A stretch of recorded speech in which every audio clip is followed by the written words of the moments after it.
I don't think he'll change. He is committed to his own level of service, and that will remain true. The silence has finally been broken. For generations, the British monarchy has lived by one ironclad rule: never complain, never explain. A wall so thick that wars, scandals, and family ruptures have crashed against it without leaving a crack. Something has now shattered it from the inside. Princess Anne, the hardest-working royal, 5 decades of quiet, dignified service behind her, has spoken. Not through a press release or palace spokesperson, directly, personally, and with a fury those present described as barely contained. What she confirmed has turned everything upside down. The Saudi dossier exists, 3 words. And according to sources close to the inner circle, Prince Harry's reaction was not anger or defiance. It was devastation. Because if Princess Anne is telling the truth, and in 50 years of public life she has never been caught in a lie, then everything Harry believed about his family's betrayal, everything in his memoir, everything he and Meghan told Oprah, may have been built on sand. This is not rumor, tabloid speculation, or palace gossip. It is a documented, sourced story about intelligence failures, unexplained wealth, secret alliances, and a royal family facing the most consequential crisis of the modern era. It all begins with a file that was never supposed to see the light of day. The vetting that changed everything. Let's go back. Autumn 2016. London. The leaves are falling, and Prince Harry is falling in love. When a member of the British royal family begins a serious relationship, standard protocol kicks in immediately. A multi-tiered security vetting process is activated, not as a formality, not as an insult to the individual being vetted, but as a non-negotiable institutional safeguard. This process involves palace security officers working in close coordination with British intelligence services. It covers outstanding debts, criminal associations, financial irregularities, foreign connections, and any background details that could represent a risk to the crown. In most cases, the process is routine. It takes a few weeks, produces a thin folder of unremarkable findings, and everybody moves on. With Meghan Markle, something very different happened. And we want you to sit with that for a moment, because the implications are enormous. What could a cable television actress from Los Angeles, a woman best known at that point for playing a paralegal on a mid-tier legal drama, have in her background that would cause British intelligence to sit up and take notice? What could possibly be so unusual, so contradictory, so difficult to explain away, that alarm bells started ringing not just in the palace security office, but deep within the intelligence community itself? According to well-placed palace insiders, the answer came down to one thing: an impossible financial contradiction.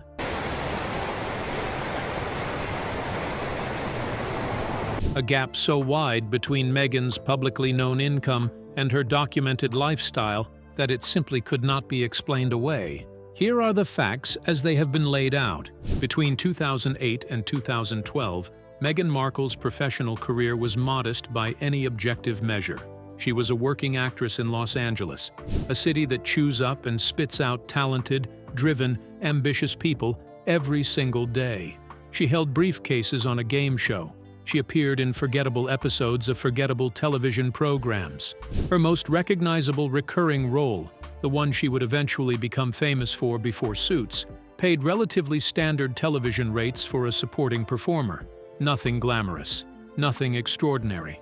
The public narrative that she herself cultivated, and which made her eventual rise to royalty so compelling, was the story of a struggling actress who hustled her way from obscurity to a palace.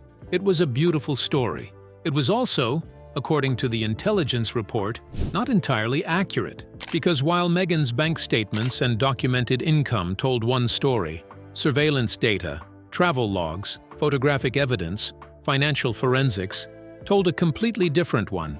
The dossier, sources allege, placed this struggling actress on Mediterranean super yachts worth tens of millions of pounds. It documented her presence at exclusive, invitation-only gatherings in Monaco, events where a single evening costs more than most working people earn in a year. It showed her circulating comfortably, repeatedly, and systematically, through the closed social circles of Gulf elites and Middle Eastern power brokers. Not once, not by accident, but across multiple years, across multiple locations, in a pattern that stretched from California to the Mediterranean, from Monaco to Istanbul. Now, we want to ask you something directly because this is important. How does a struggling actress fund a lifestyle like that? How does someone earning standard television rates afford first-class international travel, luxury accommodation in Monaco during Grand Prix season, designer wardrobes appropriate for events attended by billionaires and royal families? Let's do the actual maths, because the numbers are staggering when you lay them out. A first-class return flight from Los Angeles to Monaco in 2010 would have cost somewhere between $8,000 and $12,000. The hotels in Monaco during peak season, the yacht show, the Grand Prix, in celebrating the 125th anniversary of women's suffrage in your country, run a minimum of $1,000 per night, and frequently much more for the properties where these kinds of events take place. Designer evening wear appropriate for these circles, the kind of gown that signals you belong in the room, runs between $5,000 and $20,000 per outfit. Add hair, makeup, accessories, private transfers, and you are looking at expenses that would comfortably exceed $50,000 for a single week.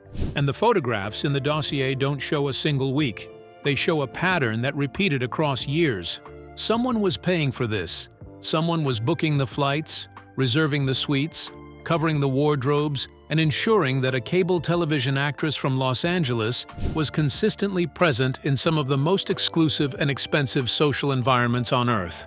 The question that Princess Anne reportedly asked, the question she would later say she tried to put directly to Prince Harry, is the question that changes everything. Who paid for all of this? And what did they expect in return? Princess Anne's warning. We need you to understand something about Princess Anne before we go any further, because her credibility in this story is absolutely central. This is not a woman who speaks carelessly. This is not a woman who has ever chased headlines, courted controversy, or sought public attention for personal gain. In over 5 decades of royal service, Princess Anne has completed more public engagements than virtually any other member of the royal family. She has worked tirelessly, quietly, and without complaint. She does not do drama. She does not seek the spotlight. When she has opinions, and she clearly has many, she keeps them within the family, within the institution, within the walls where such conversations belong. So, when Princess Anne decides to speak, you listen. And what she allegedly told Harry in a private meeting, a meeting that insiders say permanently fractured their relationship, was not about class, not about race, and not about royal protocol. It was about national security. She laid the dossier on the table, and she pointed Harry to a specific term used by intelligence analysts that we think everyone watching this needs to understand: strategic social placement. Let us explain what that means, because it is at the very heart of everything that followed. In the world of Gulf elites, international oligarchs, and the power brokers who operate in the shadowy space between legitimate finance and geopolitical influence, there exists a well-documented practice of cultivating certain individuals for strategic purposes. It is not crude espionage in the traditional sense. There are no dead drops, no fake identities, no stolen documents. It is far more sophisticated than that. The way it works is this.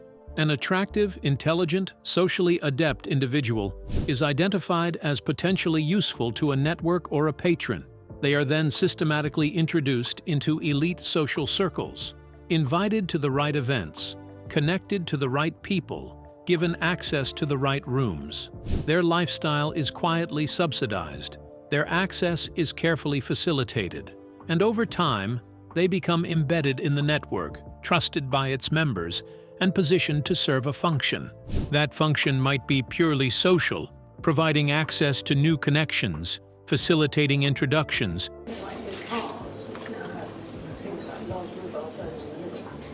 being seen with the right people in the right places. It might be relational, building relationships with individuals that the network has identified as strategically valuable. Or it might be reputational, lending credibility and glamour to individuals and events that benefit from association with someone charming, well-spoken, and camera-ready. None of this is illegal in a straightforward sense. But in the intelligence community, when you see the same individual appearing repeatedly across elite Gulf and Middle Eastern networks over multiple years, with no apparent means of funding that lifestyle independently, it raises profound questions about patronage, obligation, and influence. Princess Anne, sources say, explained all of this to Harry in terms that were direct, specific, and supported by photographic evidence. She showed him the timeline. She showed him the travel records. She showed him the social connections. And then, reportedly, she said something that Harry found utterly unforgivable. She told him that someone with money, connections, and a specific interest in her access had been cultivating her for years, and she warned him, with language that was, by multiple accounts, chillingly precise, that people don't get kept in these circles unless they are useful. She wasn't being cruel. She was being accurate. She was doing what she has always done, telling an uncomfortable truth, clearly, without softening it for the benefit of someone's feelings.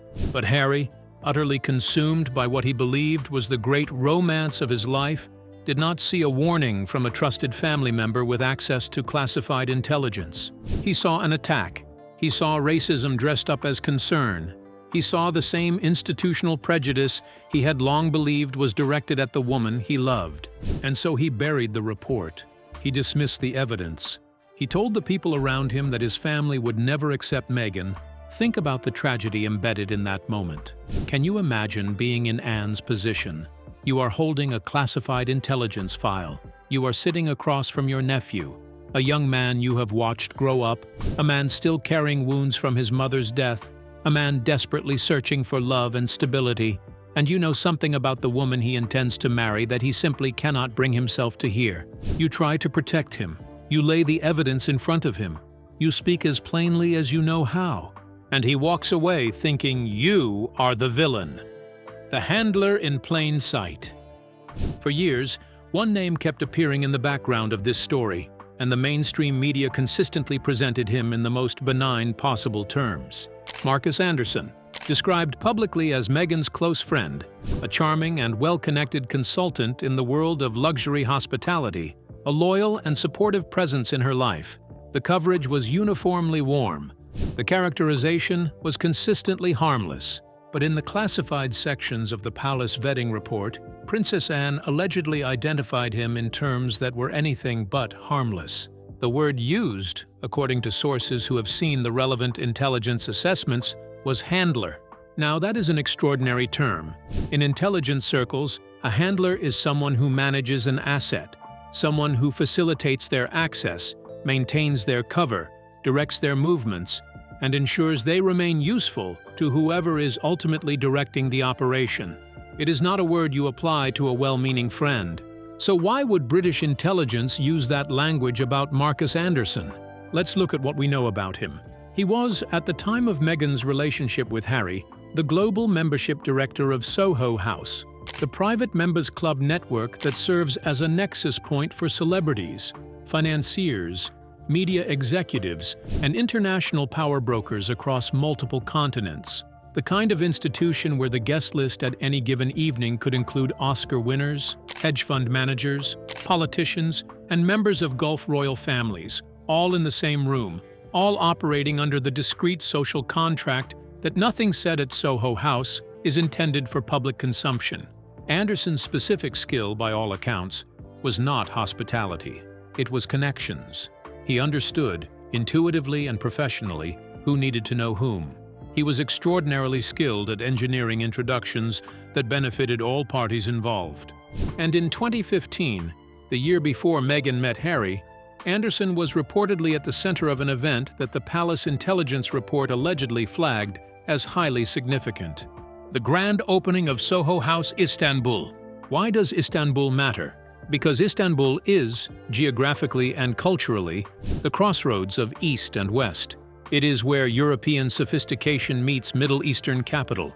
It is a city where deals are made that never appear in any official record, where relationships are formed that exist entirely off the books, and where talent and money meet in ways that are deliberately designed to leave no paper trail. Intelligence sources suggest that the Istanbul opening was not simply a glamorous party. It was, in effect, a marketplace, a carefully curated environment where ambitious individuals with social capital were introduced to wealthy patrons with the resources to open doors and the motivation to do so. And Meghan Markle, the dossier allegedly indicates, was introduced at this event to a specific network of Middle Eastern financiers and Gulf power brokers, the same network that would subsequently show up repeatedly in those yacht photographs, the same network that explains the impossible financial arithmetic of her pre-royal social life. Here is what makes the Istanbul connection so significant, and we want you to think carefully about this.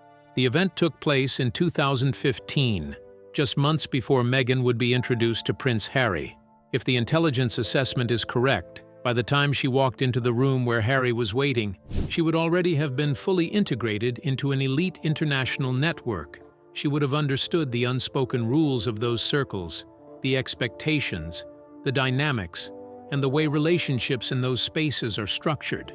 And then here is the detail that, once you hear it, is very difficult to set aside. Harry and Meghan met on a blind date in London in 2016, arranged by a mutual friend. That mutual friend was Marcus Anderson, the man Princess Anne's intelligence report allegedly identified as Meghan's handler was the same man who introduced her to the fifth in line to the British throne. We are not going to tell you what to conclude from that. We are going to ask you, what do you conclude from that? Drop your thoughts in the comments right now, because we genuinely want to know what you think. The bombshell Anne finally dropped. December 2025, a date that will be marked in royal history, not for a celebration, not for a coronation, not for a jubilee, but for the day that Princess Anne finally decided she had carried a terrible secret for long enough. The setting was deliberate and telling. Not Buckingham Palace, not Windsor Castle, not any of the grand official residences of the Crown. She chose Gatcombe Park, her private residence, her personal sanctuary, the one place in England where she answers to no one and operates entirely on her own terms. This was not an official royal statement. It was not vetted by palace communications teams or approved by the Lord Chamberlain's office. This was Princess Anne speaking as herself, on her own property, in front of a carefully selected group of journalists who understood the weight of what they were about to hear. Those who were present have described the atmosphere in that room as extraordinary. Her hands, usually so steady, so controlled, so emblematic of the woman herself, were reportedly trembling slightly as she held her prepared notes. Her voice, typically firm and unwavering, was carrying what those present described as barely controlled fury. She began by saying what anyone who knows her would have expected her to say. She said she had remained silent because she believed in the institution. She said she had remained silent because she believed in family loyalty. Racing, I reckoned you had to be nearly 99% out of control to be truly competitive. She said she had remained silent because she believed some matters should be handled privately, within the family, away from the glare of public scrutiny. And then she said that her silence had become untenable, because what she had discovered, she told those journalists, went beyond family disputes and personal grievances. What she had discovered, in her words, went to the integrity of the Crown itself. And then she confirmed it. The Saudi dossier exists. She had seen it. She had read it. She had tried, directly, personally, and repeatedly, to make Harry understand what it contained. But she did not stop there, because she had not gathered journalists at Gatcombe Park simply to confirm the existence of a 10-year-old intelligence file. She had also uncovered something new, something that, if accurate, would represent a betrayal far darker than anything that had previously emerged from the chaos of the Sussex departure. According to Anne, she had obtained evidence, encrypted communications, phone records, documented meetings, that proved Meghan Markle and Prince Andrew had been in secret coordination for years. Not months, years. Beginning as far back as late 2019, the two individuals who had the most visible and damaging falling outs with the core royal institution had allegedly been sharing insider information, coordinating their public strategies, and building what one source close to Anne described as a mutual insurance policy against the institution they both felt had wronged them. Let that sink in for a moment. Two people who publicly have nothing in common, a former actress from California who fled the royal family to pursue independence in Montecito, and a disgraced prince who had been stripped of his military titles and effectively exiled from royal life following the Jeffrey Epstein scandal, allegedly working together in secret for years, sharing information, aligning strategies, and building leverage. Princess Anne, according to every account of that meeting, was not performing outrage. She was not playing to the cameras or angling for attention. She was telling the people in that room what she knew, laying it out as plainly as she has laid out everything in her life, because she had come to the conclusion that silence was no longer a viable option. The question this raises, and it is a question we want to pose directly to you, is this: why now? Why would a woman who has spent over 50 years demonstrating that she values discretion, loyalty, and institutional dignity above personal expression choose this moment to go public? What could she have seen? What could she have discovered that was so significant it overrode a lifetime of restraint? The answer, we would suggest, lies in what she said about the integrity of the crown. This was not personal anger. This was institutional alarm. This was a woman who has given her life to a specific institution, concluding that the institution itself was under threat from forces operating within its own extended family. And she decided that the only way to protect the crown was to expose what was happening. The palace in crisis. The reaction from Buckingham Palace was swift and, if you know how to read palace communications, deeply revealing in what it did not say. Within hours of Anne's statement, the palace released what was described as a terse denial. The allegations were called categorically false and deeply irresponsible. Strong language, unambiguous in its tone. But notice something. The palace did not threaten legal action. They did not call Anne delusional. They did not suggest she was experiencing a breakdown or acting out of personal frustration. They chose their words very, very carefully, because when you are dealing with Princess Anne, you cannot afford to choose them carelessly. This is not a tabloid source, not a disgruntled former employee, not a celebrity seeking relevance. This is the Princess Royal, the woman who has served the crown longer and more consistently than almost anyone alive. You cannot simply wave away her credibility. Meghan's team was more aggressive. Their statement called Anne's claims complete fantasy and desperate attention-seeking.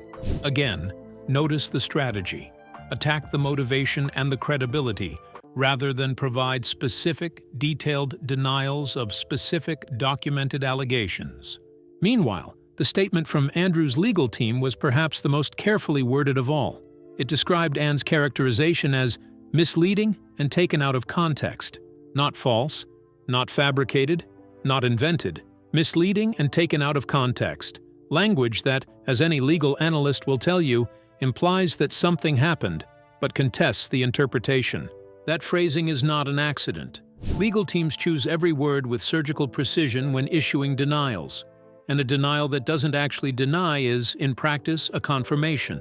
Behind the scenes, sources suggest the response was considerably more chaotic than the polished public statements implied. King Charles reportedly convened emergency meetings with senior courtiers and legal advisors within minutes of the story breaking.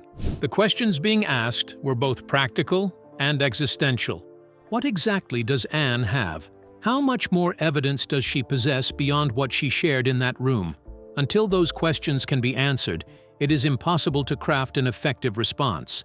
How do you contain something like this in the age of social media? Traditional palace strategies depend on controlled messaging, managed timing, and a sympathetic press corps.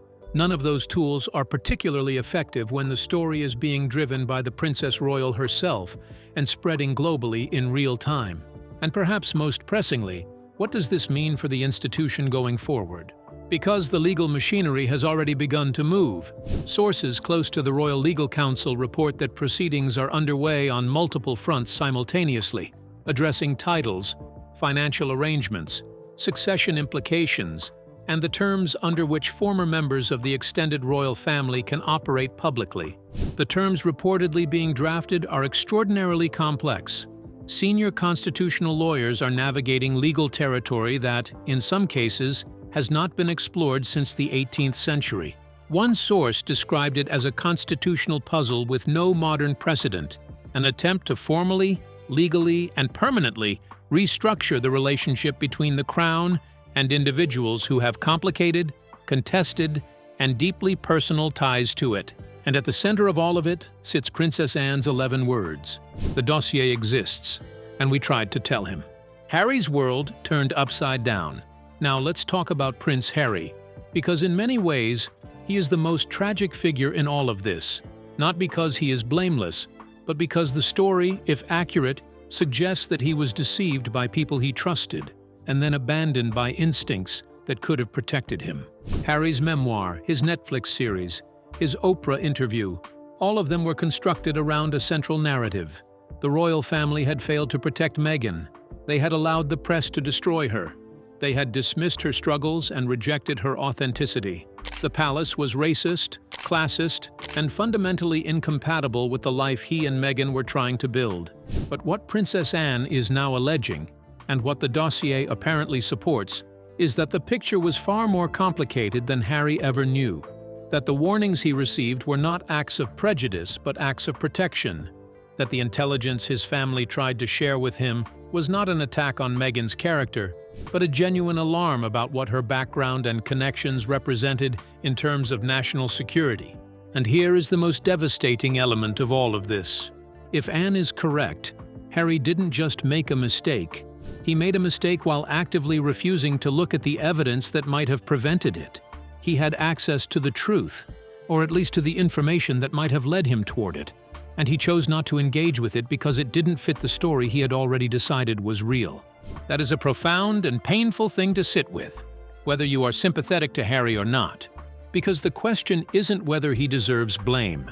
The question is whether he can ever come back from the realization that the family he accused of betrayal may have been trying, however imperfectly, to protect him. What do you think? Is Harry the victim in this story? Is he the perpetrator? Or is the truth somewhere so complicated that neither label does it justice? We want to hear from you in the comments.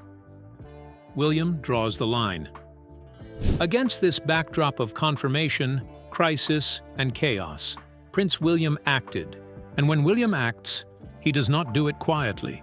At 7:48 in the morning, timed, sources suggest, to hit breakfast television in Britain, afternoon newsrooms across Asia, and late-night desks in North America all simultaneously, a statement was released from Kensington Palace. Not from a spokesperson, not from an office, directly from Prince William himself. That detail alone changed the nature of everything that followed. The statement announced the complete and permanent end to any future relationship between the Crown and the Duchess of Sussex. No diplomatic softening, no language that left room for future reconciliation or review, no suggestion that circumstances might change, that conversations might continue, or that doors might yet remain open. The door was not closed. It was sealed, bolted, and the key was thrown into the Thames. Within minutes, the story was everywhere. Reuters distributed a breaking bulletin within 4 minutes. CNN pushed an alert across its screen. Sky News and the BBC cut into their regular programming. On social media, the topic reached #1 worldwide in under 8 minutes. But what struck royal observers almost as much as the content of the statement was its tone. There was no emotion in it. No personal grievance aired, no reference to past interviews or documentaries or allegations. It was administrative in its language and absolute in its intent. It was the statement of a man who had not made this decision in the heat of the moment, but had been moving, deliberately and systematically, toward this conclusion for a very long time. A palace staffer described it as a rupture of historic proportions, not just within a family, but within British society itself. Because William is not Charles. William did not grow up in an era when the monarchy could afford to manage its contradictions quietly and hope the public didn't notice. William understands, with extraordinary precision, that the monarchy's survival in the 21st century depends not on mystery, but on credibility. And credibility, once damaged by association with people and stories that cannot be defended, is extraordinarily difficult to recover. Royal historians were quick to note the precedent. When Diana's Royal Highness title was removed following her divorce in 1996, the decision was handled through official government channels. It was formal, it was procedural, and it was carefully distanced from personal declaration. No one in living memory could recall a future king personally authoring a statement of permanent severance from a member of the extended royal family. William did not just close a chapter, he wrote a new one, and its shadow will stretch forward for a very long time. What comes next? So where does all of this leave us? The Saudi dossier exists. Princess Anne has confirmed it. The intelligence assessment, if accurate, raises questions about Meghan's pre-royal years that have never been satisfactorily answered.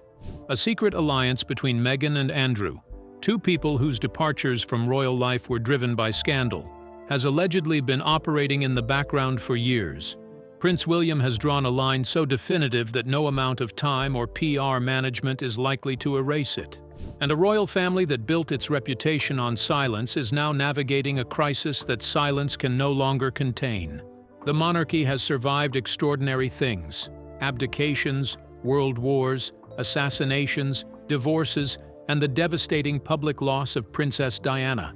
It has survived because, in every previous crisis, there was enough institutional coherence remaining to hold things together. But this crisis is different in character.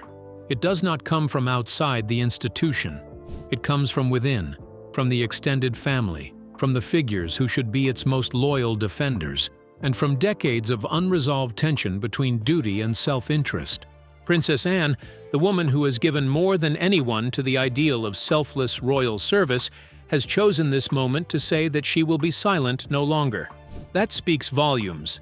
Whether you believe her account entirely, partially, or not at all, and we want to know where you stand, so please comment below. The fact that she has spoken at all is the story. The fact that she chose to risk her reputation, her relationships, and the very principles she has built her life on, tells you something important about how serious she believes the situation to be. The monarchy will not be the same after this. The only question that remains is, what exactly will it become? This is not the end of this story. If anything, it is the beginning of the reckoning that has been building for years. The dossier exists. Princess Anne confirmed it. And the ripples of that confirmation are still spreading. If you found this analysis valuable, if it helped you understand a story that the mainstream media has, at best, told you only half of, then subscribe now so you don't miss what comes next. Hit the notification bell. Share this video with someone you know who has been following this story, because this is exactly the kind of reporting that deserves the widest possible audience. And before you go, tell us in the comments, do you believe Princess Anne? Do you think Harry will ever publicly acknowledge what the dossier revealed? And perhaps most importantly, is there still a version of this story that ends in reconciliation? Or is the damage now permanent and irreversible? We will read every comment. We will respond to as many as we can. And we will be back with the next development in this extraordinary story as soon as it breaks. Because trust us, it is far from over.